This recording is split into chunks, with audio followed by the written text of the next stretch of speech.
G'day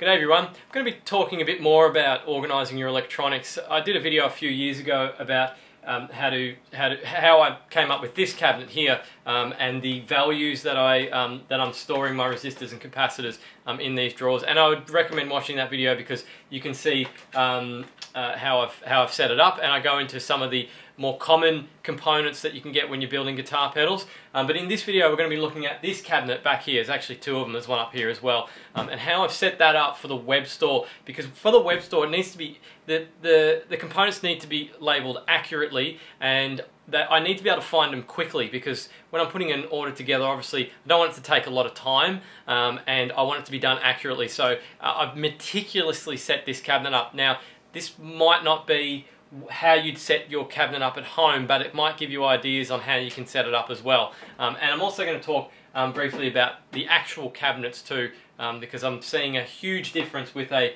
good quality cabinet compared to a crappy one.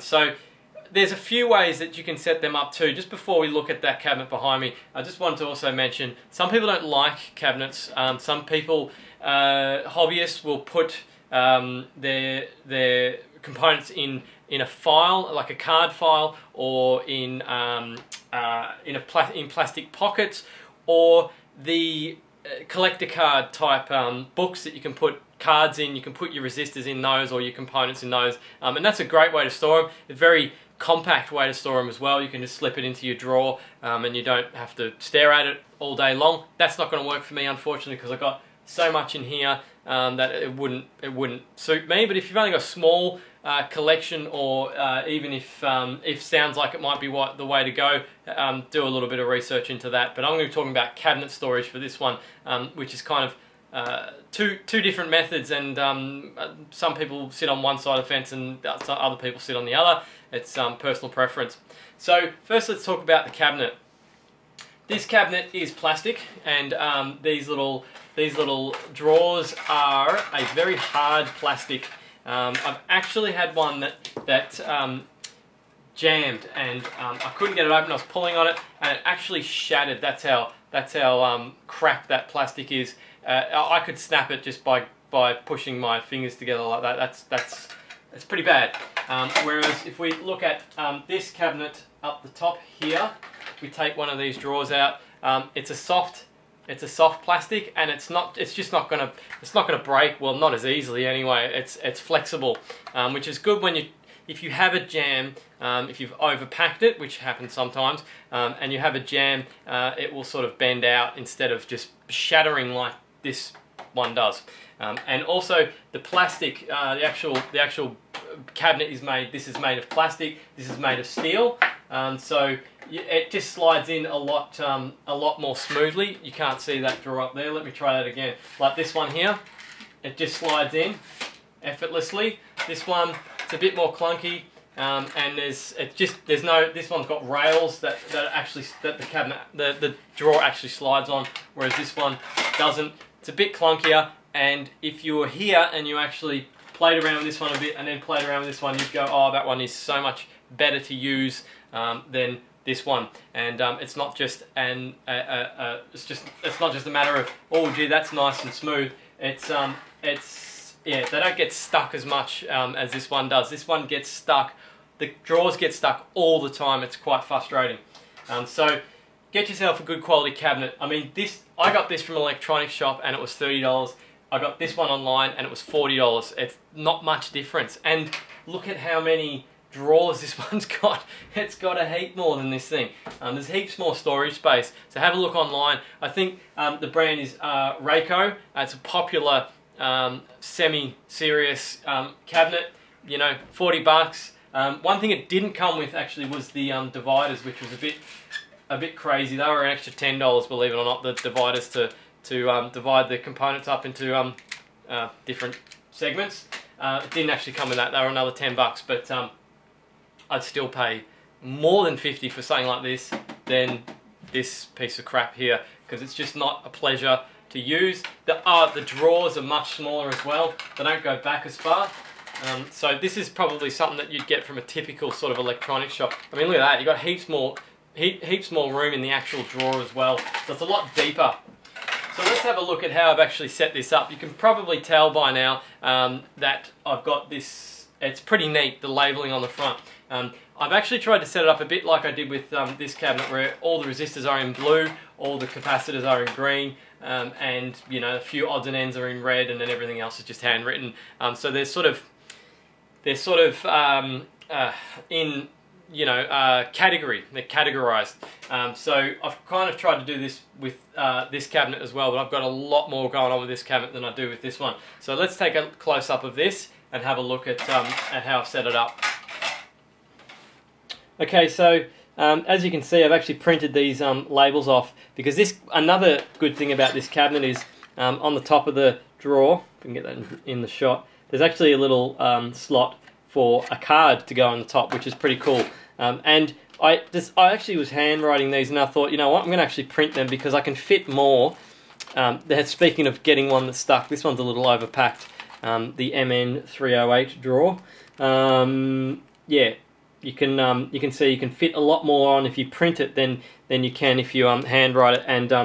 And yeah, ICs and transistors I've done blue, tropical well, actually not tropical fish, Mojo I've done orange, and things like that. You see down the bottom here I've got PCBs, and I've got them all separated with the separators in there. It's all nice and neat and tidy, easy to find things. This is not just a matter of trying to be neat and tidy. It's a way of trying to be able to do things more efficiently and more accurately. So that's the reason why I've gone for these labels. So that's pretty much, I've got Mojo down here, another Mojo there. These are PCBs which I've done purple, which I thought was appropriate because I get my PCBs, if you ever bought one from me, you'd know, from OSH Park, so they're a purple colour.